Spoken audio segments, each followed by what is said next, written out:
France Info. C'est une toute petite lumière dans le brouillard de guerre, dans ces heures sombres que connaît l'Ukraine en ce moment. Une vingtaine de civils, des femmes et des enfants ont enfin pu sortir de la scierie Azovstal de Mariupol pour être évacués.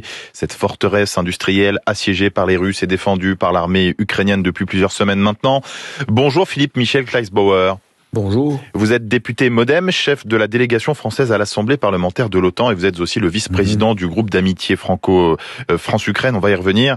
On va parler avec vous du soutien français à ce pays, à l'Ukraine, répété hier par Emmanuel Macron, de la stratégie aussi de Vladimir Poutine. Mais d'abord donc cette petite lueur à Mariupol. Est-ce qu'on en est là maintenant à se réjouir de l'évacuation d'une vingtaine de civils seulement alors que les bombes continuent en ce moment à pleuvoir sur tout le Donbass?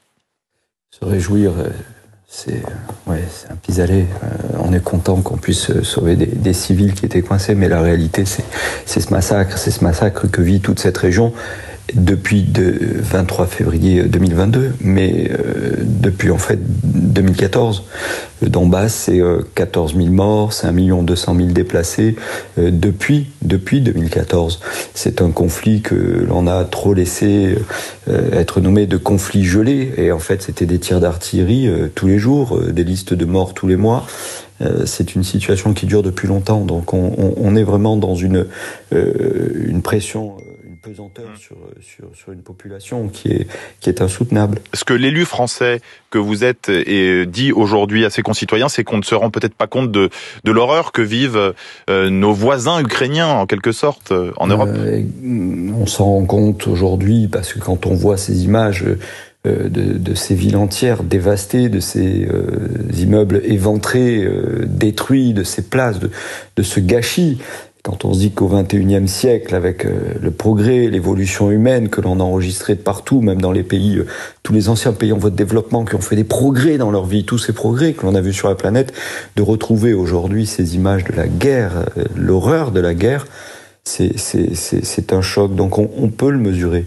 Et moi qui connais, pour être allé avec à la fois le groupe d'amitié dans le Donbass, à Kramatorsk, à Advika, sur la ligne de front, ou avec justement l'Assemblée parlementaire de l'OTAN, à Odessa, à Kiev, à Lviv, quand on voit toutes ces zones sous la pression, sous les bombes, ça fait mal, parce que ce sont des Européens. Hein. Les Ukrainiens sont des Européens.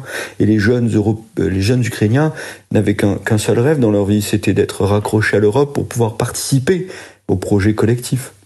L'enjeu pour les Russes, l'enjeu militaire aujourd'hui, c'est toujours de faire la jonction entre les troupes qui sont venues de Crimée au sud et celles entrées par le nord-est, notamment autour de Kharkiv. L'idée, c'est d'éviter de couper les renforts, en tout cas de l'armée ukrainienne, pour conquérir tout le Donbass. C'est ça, aujourd'hui, l'objectif de Vladimir Poutine, après la Crimée en 2014, le Donbass en 2022, tout le Donbass? Je ne peux pas certifier qu'il veuille se limiter au Donbass et à l'Ukraine. Lorsque, depuis 2017, j'ai siégé au Conseil interparlementaire OTAN-Ukraine, nos homologues députés ukrainiens nous disaient toujours, nous prévenaient de ces attaques qu'ils pensaient être imminentes.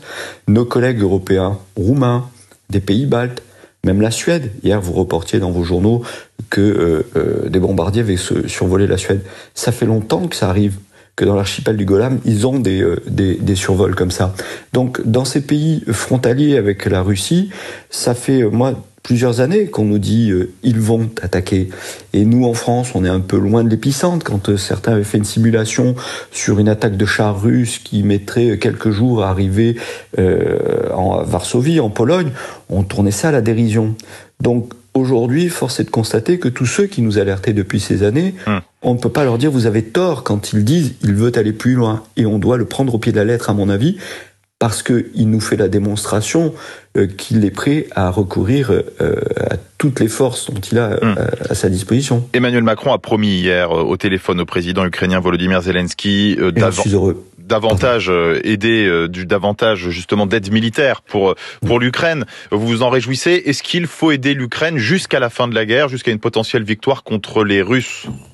Il faut aider l'Ukraine à résister. Il faut ne rien perdre comme opportunité de pouvoir ramener la paix et arrêter cette guerre. C'est la raison pour laquelle le président Emmanuel Macron a raison de garder le fil avec Vladimir Poutine. Il faut parler, il faut arriver à trouver une solution pour arrêter cette guerre. à cause du drame humain qu'elle provoque sur cette population et sur l'impact psychologique que ça a sur l'ensemble des Européens, mais aussi pour ce déséquilibre du monde que cette guerre est en train de créer. Et qu'est-ce qu'un député français comme vous, investi depuis des années dans cette cause-là, peut faire aujourd'hui? En quoi vous sentez-vous utile? Alors, j'explique beaucoup à mes concitoyens, je fais des réunions, je réponds aux invitations, je fais des conférences, je fais beaucoup de conférences en ligne pour expliquer aussi toute l'historique, pour décortiquer une partie du récit russe, parce qu'on le voit très bien aujourd'hui, les Russes ont une façon de réécrire l'actualité ou l'histoire, et à laquelle ils se mettent à croire eux-mêmes.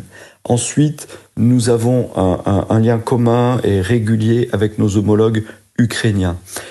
Nous allons participer à la réhabilitation et le nouveau fonctionnement du Parlement ukrainien, de la Rada, lorsqu'ils pourront à nouveau se retrouver normalement. C'est une décision qu'au sein de l'Assemblée parlementaire de l'OTAN, nous avons prise avec les réserves budgétaires qui nous restaient, parce que pendant les années Covid, bien, nous avons fait pas mal d'économies. Nous avons décidé de leur consacrer ces économies. Merci beaucoup. Merci à vous, Philippe Michel Kleisbauer, député MoDem du Var, chef de la délégation française à l'Assemblée parlementaire de l'OTAN. Et on retient votre émotion puisque vous êtes aussi le vice-président du groupe d'amitié France-Ukraine à l'Assemblée nationale.